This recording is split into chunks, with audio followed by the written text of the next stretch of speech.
We are extremely sorry ma'am, just give us 1 hour। আপনি গিয়ে বসুন, আপনার জন্য কফি পাঠাচ্ছি। আপনি কফি খেতে খেতে আমরা রেডি করে ফেলতে পারবো।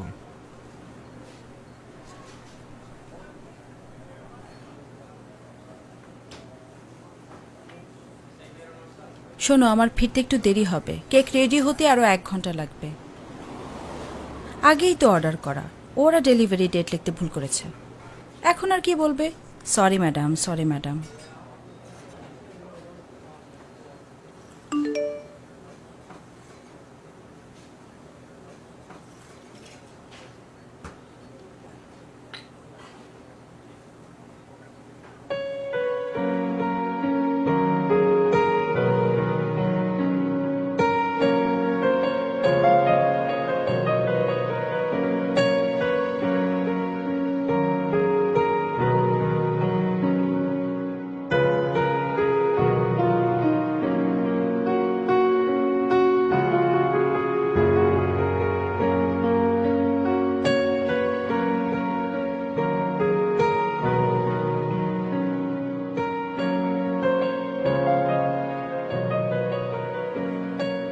বসতে পারি?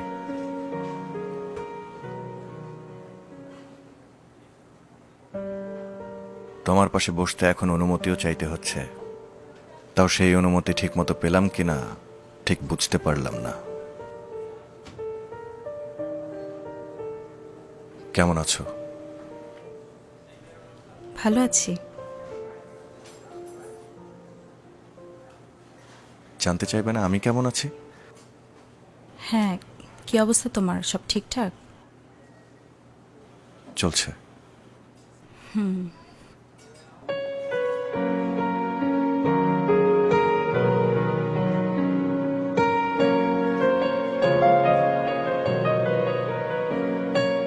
এই রেস্টুরেন্টে বসতে বসতে আমি বিরক্ত। সব সময় এই একই জায়গা। বেকার প্রেমিক তোমার। এরা তো 20% ডিসকাউন্ট দিচ্ছে, এই সুবিধা কে দিবে? হ্যাঁ, একটু ছোট, কিন্তু খাবার তো খারাপ না। কবে যে তোমার একটা চাকরি হবে?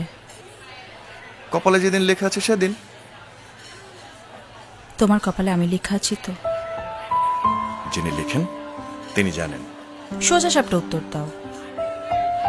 আম্মা প্রতিদিন বিয়ের কথা বলে, 2 দিন পর পর বিয়ের প্রস্তাব আসতেছে।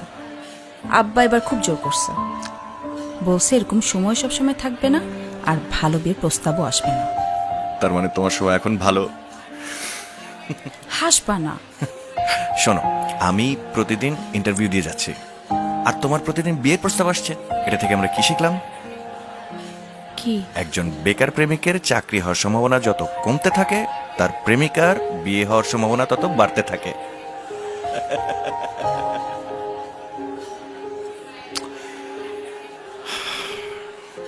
এখানে কোনো কাজে?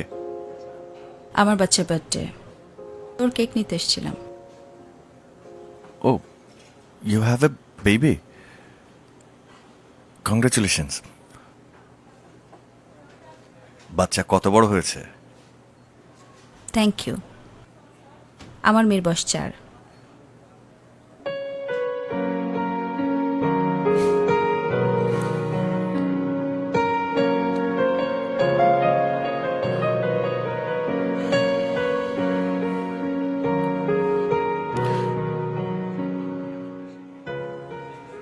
আচ্ছা, তোমার কি আমাদের সেই দিনগুলোর কথা মনে পড়ে? না। কখনই না। মেয়েদের অতীত থাকতে নেই, মেয়েদের থাকে বর্তমান আর ভবিষ্যৎ। আর বিয়ের পর মেয়েদের সংসারটাই বর্তমান, সংসারটাই ভবিষ্যৎ। সেই সংসারে আমারও তো থাকার কথা ছিল সামিয়া। আজকে আমাদের রিলেশনশিপের অ্যানিভার্সারি, মনে আছে তোমার? জানতাম ভুলে যাবা। সরি সরি সরি, সত্যি সরি। মানে আজকের এই দিনটা আমি কিভাবে ভুলে গেলাম? আমার না শাস্তি হওয়া উচিত, সত্যি।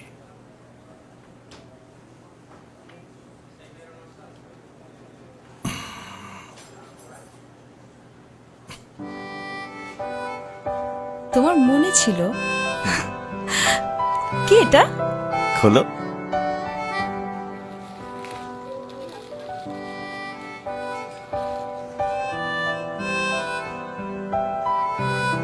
এত ছোট জামা? শোনো, আমাদের যখন বিয়ে হবে, ছোট্ট তুলতুলে পরীর মতো একটা মেয়ে বাচ্চা হবে। এই জামাটা তার জন্য রেখে দিও।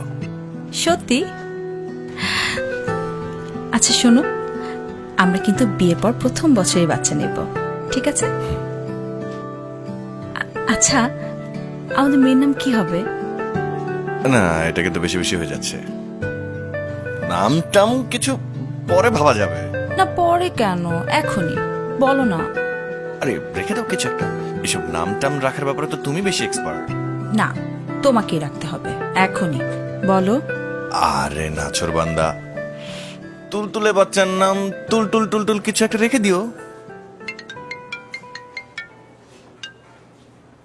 হ্যালো মা, তুমি কখন আসবে? এই তো মা চলে আসছি, আর কিছুক্ষণ। তো লেট। তুমি একটু বাবার সাথে খেলা করো না মা, আমি এক্ষুনি চলে আসছি। Okay okay. Okay by.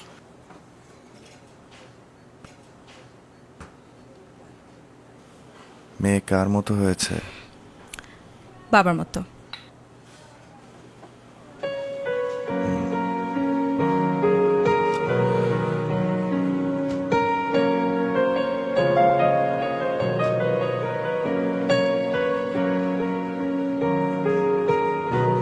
এভাবে আমার জীবন থেকে হারিয়ে গেলে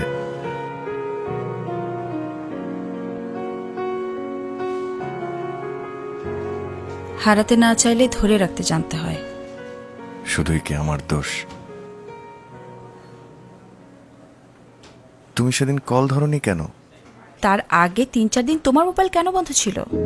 কোথায় ছিলে তুমি? আব্বা খুব সিরিয়াস, আম্মার কথা এবার শুনবে না। সাথে আছে বড় ভাইয়া, আমাকে জাস্ট বাসা থেকে বিয়ে দিয়ে দিবে। ওনার প্রেম ভালোবাসা ভালো মন্দ কিছু বুঝতেছে না, ওনারা আমাকে জাস্ট বিয়ে দিয়ে দিবে। হাসান, তুমি একটু স্থির হও। সবকিছুরই তো সমাধান আছে, তাই না? হাসান, তুমি আমার জীবনের প্রথম। আমি আমার জীবনের শেষ দিন পর্যন্ত তোমার সাথে থাকতে চাই।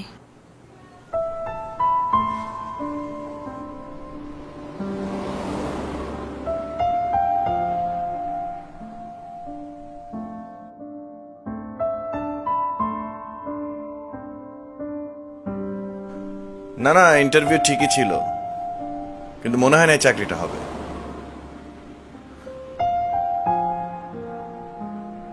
সামিয়া, কিছু হলো? ভালো কিছু হলে তো আমিই তোমাকে জানাবো। তুমি এত অস্থির হচ্ছ কেন? রাখো।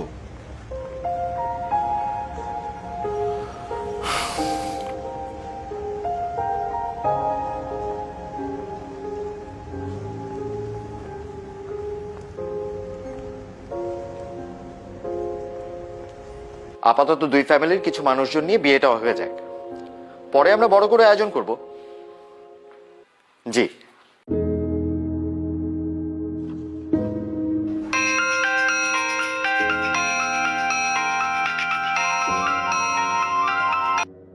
ফোনটা ধরো প্লিজ, ফোনটা ধরো হাসান।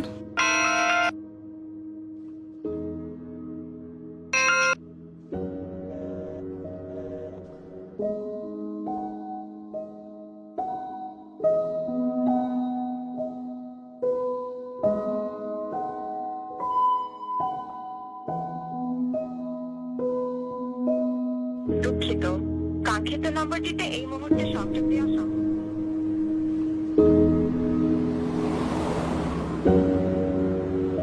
হাসান আসছিল এর মধ্যে? না, আসে নাই। আচ্ছা, ফোনে পাচ্ছি না তো তাকে, ওই জন্য।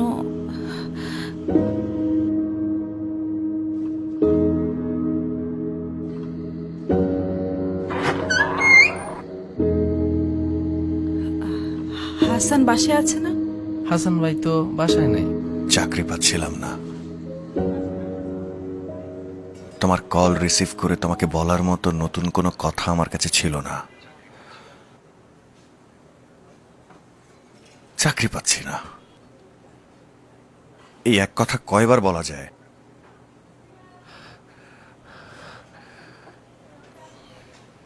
তাই মোবাইল বন্ধ করে রেখেছিলাম। জেদ করেছিলাম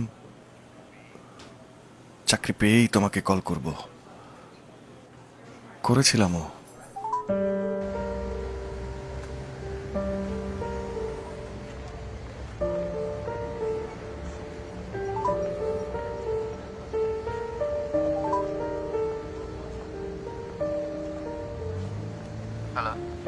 হ্যালো, আসসালামু আলাইকুম ভাইয়া। ওয়ালাইকুম সালাম। ভাইয়া সামিয়া কোথায়? অনেকক্ষণ ধরে কল দিয়ে যাচ্ছি, ওকে একটু ফোনটা দিবেন, একটা খুশির সংবাদ দেওয়ার ছিল। আমারও তো তোমাকে একটা খুশির খবর দেওয়ার আছে। কে আগে বলবে এখন?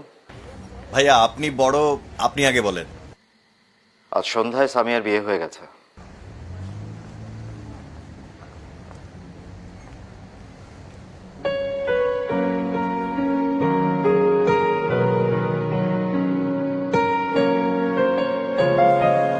প্রথমবার আমি অনুভব করলাম যে মানুষটা সবচেয়ে বেশি ভালো রাখতে পারে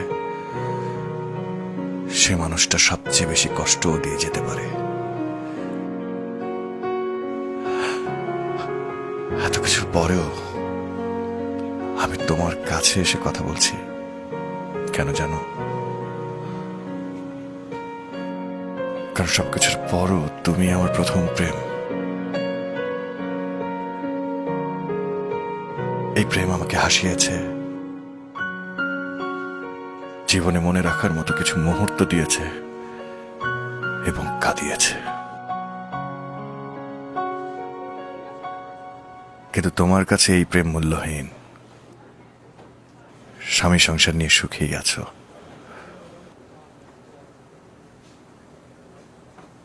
সুখে থাকো, ভালো থাকো, এটা আমার কোনো আপত্তি নেই। কিন্তু তোমার কোনো কিছুতেই আমি আর নেই, এটা আমি মেনে নিতে পারছি না। যেন তোমার সামনে একজন অপরিচিত আমি। এক্সকিউজ মি ম্যাম, আপনার কেকটা রেডি, প্লিজ চেক করে জানাবেন। চেক করা লাগবে না, আপনি প্যাক করে গাড়িতে দিয়ে যান। ওয়েট, আচ্ছা, আমাদের মেয়ের নাম কি হবে?